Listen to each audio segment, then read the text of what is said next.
my channel. It's Chilling with Adey. I'm here today with an important guest in the house. In fact, he has lots to give to us today. He has lots to tell us today, but I'm not going to say anything yet. Please do not forget to click the subscribe button, like my channel, share it, because people will need it at some point. It's a very educational topic today. So share it to as many people as you can. And yeah, I'm going to introduce my guest to you. He's a doctor, he's a father, he's a brother, So I'll take it over to Doctor tonight. Doctor, can you tell us a bit more about yourself? Well, my name is Edward Shomoye, and as you've already mentioned, I'm a doctor. A psychiatrist, to be specific. Wow, I didn't know that until now. Now you do. Yeah. Now you do, yes. And tell us about your family. Well, I'm married. I have two lovely daughters, aged 12 and 7. Well, maybe he hasn't said it to you guys yet, but he has an adopted daughter in me. So I always trouble him in church. Like any little thing that happens to me, Doctor, please can you come and help me out? But hey, he's here on the show today. Now, on today's show, like I always say, we talk about experiences, so challenges that we've been able to overcome. And I know that being a doctor is not an easy thing. You know, you go through years of studies before you attain that height. So I'm going to go over to Dr. now and ask him a few questions, because this question has been on my mind for so long. And I said to him, I said, anytime he comes on this show, I'm going to ask him. That will be the first question I'll ask him. Doctor, why is it that every Nigerian parent, okay, I won't say every, most Nigerian parents will say, I want my child to be a doctor? It's not a very far-fetched problem. It is because back then, doctors were highly valued in Nigeria. Our parents grew up recognizing the importance of doctor in our society, and it was something of pride or value for you to say, I have a son, daughter who is a doctor, and that has been perpetuated over the years, over several generations. So does that mean that other professions are not good, like being a lawyer, being a mechanic, for example, or does that mean that they are not worth it? No, again, like I said, it was not about financial motivation. It was more about pride. It's more about having an occupation or having a family member who has a noble profession. Yeah, let me put it that way. Yeah. Because again, it just shows you how much value society placed at that time on doctors. Things have changed since then. I hope you know. I don't think so. A doctor says things have changed, but I still hear it when they say, you know, I want to become a doctor in life, you know, and all that. So. Well, again, especially if you consider Nigeria, the motivations have changed over the years, especially recently. It's more about money. It's more about money. It doesn't matter. It doesn't matter what profession you do there. And I'm sure you can attest to this. There are lots of people who don't have a named profession. They don't do anything, but as long as they have money. And I've seen, and I speak for doctors here, I've seen doctors who are unable to fend comfortably for themselves. That's true. And are not considered much. Yeah, so things have changed, but back then it used to be about the value of a doctor, the fact that a doctor could impact lives, a doctor could save lives. Hence, the desire of most parents, most family members to have at least a doctor in the family. Oh, thank you so much, Doctor. You know, that question was just by the way. That's not the main question I want to ask Doctor today. But I've been meaning to ask him that question. So the main question right now, Doctor, is what challenges have you gone through in life? Can you just say one challenge that you've been able to overcome? I don't mind you talking about, going through school or what have you, but please tell us a challenge that... It's a question I would have loved to prepare for. I thank God that I have been through challenges. Even today, I overcame a challenge, but I'll tell you all about that later. Yeah. A typical doctor will tell you that the challenge was medical school and finding your place and getting your head around it, overcoming the challenges of study and so on and so forth. But life itself after that throws you lots of challenges. So if you ask me what major challenge, I wish I could tell you to allow me come back with an answer. To be honest, I can give you time. There's been so many. I can give you time. No, don't. I like the fact that it's come to me suddenly. Yes. I would say it was finding out what God wanted me to do with my life, even though I was in the medical profession. Oh. And I will explain.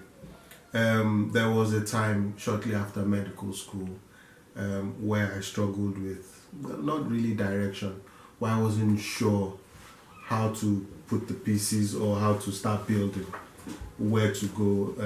It was common for people just graduating medical school then to leave Nigeria and all that. So there was a lot of pressure. But I just did not feel at that time that I was ready for that. It was not in my mind all along to relocate to some other country, leave family behind. But at the same time, there were no clear plans of what I was to do in Nigeria. I had pieces. I knew I wanted to go for some further training.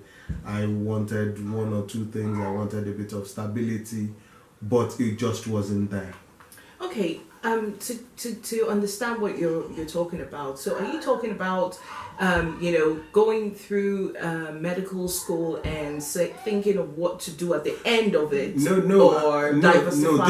This was after medical school. It was about specialization. Oh, okay. It was about where you are going to be. There were many things after NYSC. There was a challenge of, do you remain there and try to look for opportunities? Do you go back to Lagos and try to, do something in the private sector? Do you pursue further training immediately? Do you put it all together? Or, like I mentioned, do you just pack your stuff and head to the US, head to the UK, where I find myself now? I wasn't sure. And at that point, I knew it was a make or break decision. I knew that people had made wrong decisions at such points in their life, at such junctures, and had struggled to recover from it. I had colleagues who left Nigeria, struggled abroad, ended up coming back and having to more or less start all over again. So I knew that there needed to be something extra. It's taken several years. That's a long time now. But I can say confidently that yes, God had a plan, and it was about keying into God's plan eventually. Okay. It took a long time, but you got there in the end. No, it took a long time, but I realized it in the end. In the end, okay. Before we move on to the next question for Doctor, I know that we have some background noise, so I've got the children upstairs. So please do bear with me. We've got Precious and Lana and Gifford upstairs. So enjoy our discussion as well as enjoying listening to them as well. So I'm going to ask Doctor, okay, during this time, how did you now get to say how did you make up your mind basically? Oh, the thing is, I didn't have to make up my mind. Again, my life, and this can probably fill hours and hours of explanation. Okay. It's been one of self-discovery through God. I can say very comfortably that what I know today, I did not know a week ago about myself. I'm learning something new every day.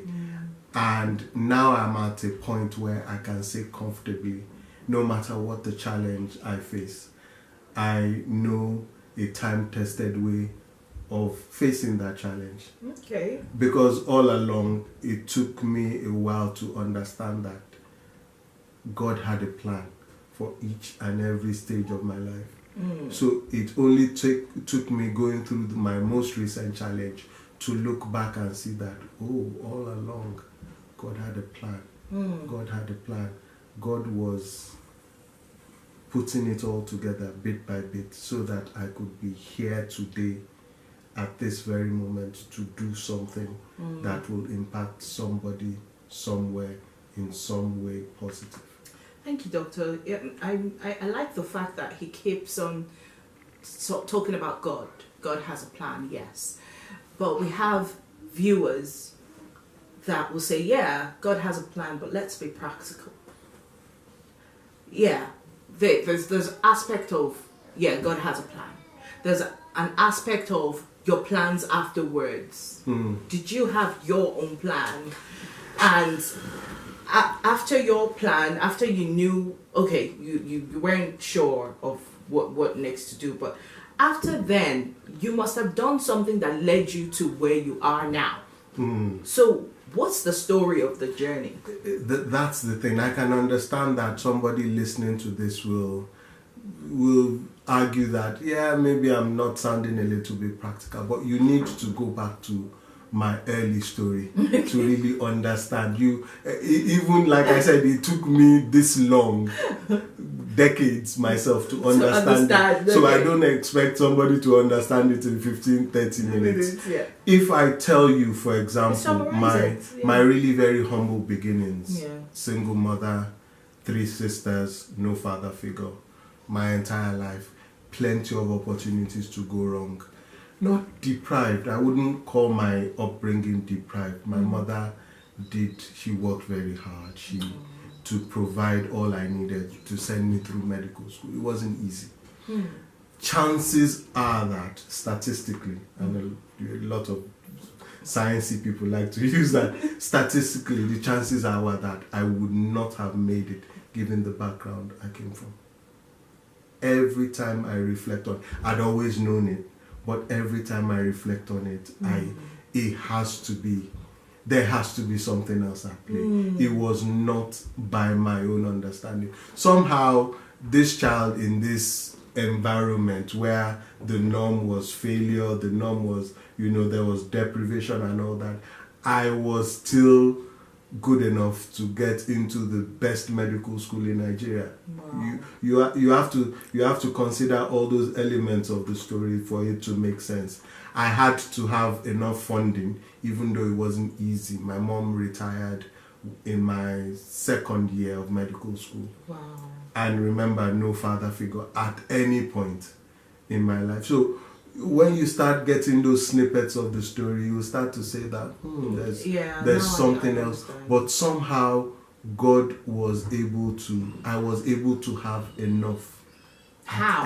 I don't know. Did you work while you were in school? No. Those are the questions I have for him. Exactly. He needs to tell us the miracles, how the miracles went on over time. God was able to, it had to be God, because where my mom stopped, I remember her using her gratuity to buy the books, when you enter medical school, and we were transferring to the preclinical. And did you say you have other siblings? Yes, I had 3 sisters. And she used her gratuity for your books? She essentially pumped everything on you. The only thing I had at that point. At that point, she really had nothing else. Wow. So it was now, up to my sisters to fill in the gaps. So to give me just what I needed.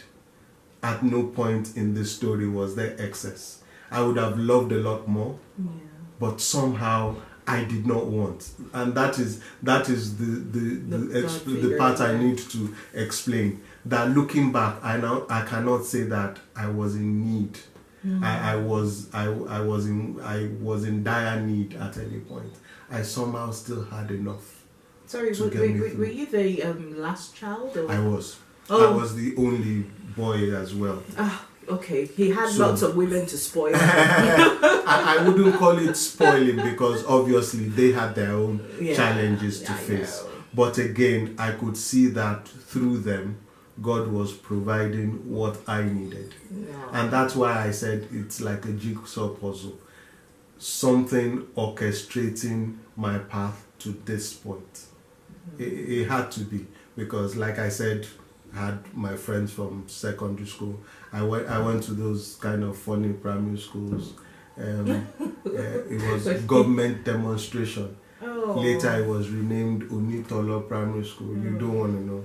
Whereabouts is that? You don't want to know. Somewhere in Surulere. Okay. Yeah. Surulere was quite popular then. Well, not the rich. Some of the rich. Posh parts. Not the posh parts of Surulere. I know what you're thinking. It wasn't the poshest thing, because by secondary school, again in this atmosphere of barely enough, I got to attend one of the more prestigious schools, Mayflower Secondary School. Oh, nice. See? Again, if you are not particularly financially buoyant, those are not the kind of schools you get to go to ideally. Yes. You need to have at least enough to.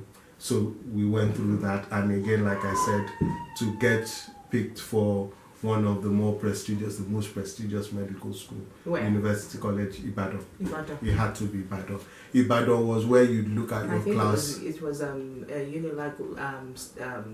medical school that was the best. No, it was not. If anybody tells you different, I understand the prestige issues, but this is about practicality now. Anybody worth their salt will tell you. Yeah, doctor. Because yes, it was because in secondary school you have all these junior engineers, technicians, and scientists, all those competitions, all those people. And in my class, you look around and all the people that represented all the good schools in all of Nigeria were there. Yeah, so you can't now say, some other medical school somewhere is better than. No, it just doesn't work that way. Yes. So again, God guided me through medical school, despite all the challenges, see me through medical school before, like I said, I reached that critical juncture of what next. The temptation was to, and I alluded to this earlier, medicine is not as attractive as it used to be. It doesn't sell. The temptation was quit, get some other lucrative profession. I remember being offered, or at least being asked to consider, would you go into banking?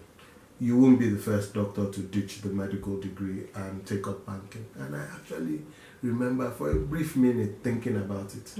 But again, I need to go back to an earlier part of the story, that as far as I could tell as a child, I only wanted to be one thing, a medical doctor. Wow. I never at any point, changed my mind and considered anything else. So it was a bit difficult for me to come to that realization that if you want to balance your survival with, you might need to give up your dreams. And that was why it was important again to find an answer from somebody who knows. Wow. God works in different ways. When he was saying it at first, I didn't understand, but when he took me back to his roots, then I'm sure you at home understand where he's coming from. But going forward, I want to know how then, because I know that people going to study general medicine, and you initially told us that you're a psychiatric doctor. So at what point did you think that I'm not cut out for general and this is what I want? Well, from medical school, I got the impression very early on that general practice were more suited to the generality of doctor. You want to be pardon the term, gbogbo ishe. Yeah, exactly. To be all over the place. Master and all that. No, that doesn't work for me. Okay. But somewhere along the line, I'd caught the bug. There was something about psychiatry. It just came to me naturally. It was probably because partly personal experience, partly my possibly observational skills. I realized that I was good at observing human behavior and gleaning information from it. I remember as a child, I always wanted to know why do people do what they do? Yeah, so that drew me to a lot of interesting characters along my life. You know, that I was drawn to a lot of interesting people. I had some peculiar experiences as well, some roommates who suffered mental health challenges, that kind of thing. I was quick to, you know, identify those things. So it was a no-brainer for me. I was like, this is obviously for me. This is the kind of thing that I would enjoy doing. I alternatively, I considered neurology because again, somehow I was just drawn to things related to the brain for reasons I can't even explain. So it just all came together for me in psychiatry. So again, just like my decision to pursue medicine, this one was the only thing. I never for once said, oh, I want to become a surgeon. Definitely not a gynecologist. We would have loved it all. No, we would have been coming to you for related cases. No, thank you. So that was it. So after this, like I said, challenge of deciding, do I stay the course?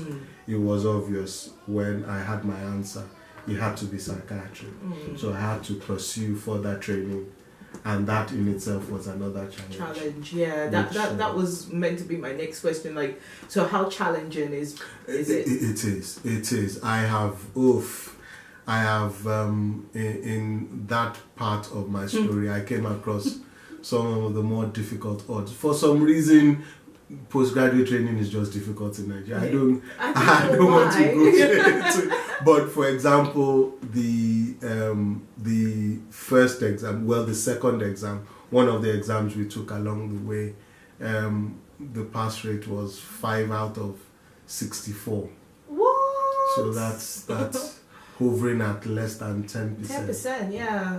Less than. You know. And it's not as if people don't study, it's not as if people don't apply themselves, but when you're up against those odds, again, at the risk of sounding not practical, something must be on your side. You must have a friend in a high place to overcome such.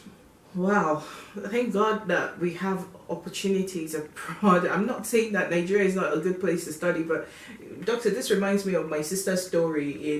She lives in the US. She graduated from the university from the computer science department, and she never for once handled a computer. And then when she got to US, she found that she knew nothing about it. So I can relate to right. So those are the challenges we faced as medical students. We were more or less expected to use our imagination to fill in the gaps, whereas it's more hands-on, it's more practical. You have dummies, you have simulations of whatever it is, so that the learning is more, it's more intuitive. You can take it in and, imagine it as a whole. We were resorting to memorizing. Sometimes we were just taking, it was harder, but and still, unnecessarily Doctor, so. Sorry to cut you short. Still on that, because I found out that even at that, when Nigerian students come here, they still do better. Why is that? It's just a reflection of one life lesson that I believe most of your viewers probably have a good idea about. That smooth, easy paths don't necessarily lead anywhere. That the rougher it is, sometimes the better. Taisho Larry, the proponent, the founder of my secondary school, used to have one saying that may your road be rough. Now, on the surface, that sounds like a curse. I'll reject it all. It sounds like a curse. but there was logic behind it. The logic is that if you've been through stuff, when you see other challenges, it looks like child's play to you. So with my experience going through exams where the pass rate is less than 10%, when you come around and it makes everything look easier for you. You are battle ready. You are battle hardened. When you now face other challenges, because it's the same thing in your Christian faith. You don't become a good Christian by having it easy, by having everything fed to you. You become a stronger Christian by going through battles. Wow. And I'm sure you can relate to that. I don't even want to go into that. So we won't, but I think the message is clear. I want to ask Doctor this very last question about family, in juggling between family and his busy work life. How are you able to cope and overcome? I know a family who the husband's a doctor and he doesn't really come home.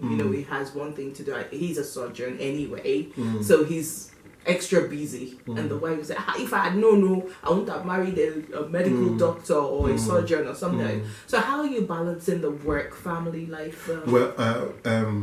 I will start with a confession. I haven't always been the kind of father I'd wanted to be.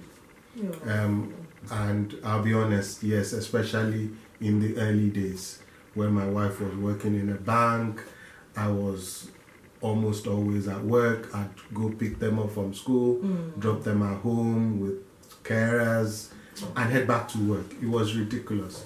Looking back now, I'm not so proud. But again, I think every day is a second opportunity. And increasingly, I've understood how much of value I need to place as a parent on these little ones. So now it's becoming clearer. Just this afternoon, I had another chat with them.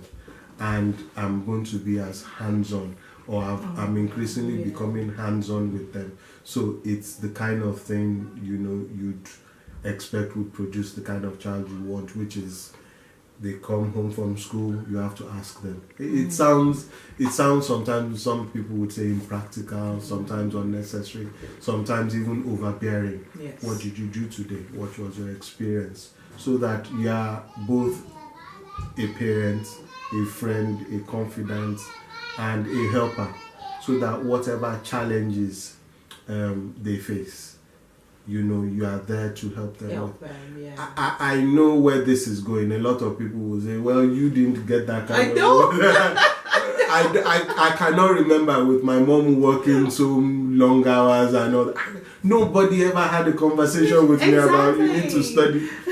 So why do you need to do it? Because the world has changed. Yes. Because there are so many distractions, the phone, the computer, the TV. That's right. It's very easy for children to become lost, wrong friends. That had always been there, but now we need to be extra vigilant, because remember, they are the premium. They are the ones you are doing most of these things for. So if you don't pass the pattern, mess up the pattern. It will be a all lose you're doing situation. is going to be it's going to be lose. Okay, so in this, what advice will you be able to give people that are probably in their medical school and they're going through, or they've gone through what you have gone through, and how would you advise them to? If I had just one advice, it would be balance. That is very important. Fortunately, I realized that very early on in my life, and sometimes I may have even overindulged in some other things. I like football, I'd watch it, I played table tennis I did too many things. I played lots of sports. I tried to spread myself around. And in doing so, sometimes you find yourself being spread a bit too thinly across. But at the same time, it's important. It's a better situation to the alternative, which is you become too focused with the medicine. You think the medicine is everything. And your personal life, your personal development, spiritual development, everything else suffers. So that you come out of medical school and then you plunge yourself into some other medical pursuits, and you come out a half-baked or partially baked person. You don't know enough about the world around you to impact it. What's the use of all that information if you can't make it impact the world? If you can't impact somebody, you just have lots of head knowledge. That is the risk for a lot of medical folks. So if I had just one advice, it would be find the balance. Find balance. Balance is very, very key. Thank you so much, Doctor. I've actually enjoyed it today. Listening to those words. Sometimes you see people and you don't know where they're coming from, or you don't know what they've gone through in their lives. Like when Doctor was telling us about his background, I felt touched, like, oh, so some of you or some of us might be a bit privileged to have both parents, and he didn't have the luxury to have both of them, but he still came out strong, came out fighting. Look at him today. He's a medical doctor, he's a father, he's a husband. He's doing well for himself, and it's worth us sitting back to think about other people sometimes in what people have gone through in their lives. I'd like to say thank you for coming on the show, Doctor. It's been an amazing time. I've learned a lot, and when he talked about the balance, it's affecting me. I have to juggle between family, work, school, everything, and that has taught me a lot of things. So I really do have to find my balance as well. Thank you so much for that piece of advice, and I hope that he'll come back again, because we have lots to talk about. We haven't yet said much out of what God has done for him, out of what he has experienced in life. I want him to come and share more stuff to us, and I'll make him prepare next time so that he picks what he wants to tell us next time. No problem at all. So from me today, I say thank you for watching. Please keep subscribing, keep liking, keep sharing. If you have any questions for Doctor, please do not hesitate to comment, and I'll pass the message across, and I'll bring you the answers in due time. Thank you so much for watching, and thank you for coming, sir. Have a good day. Say your bye-byes, Doctor. Bye. See you some other time.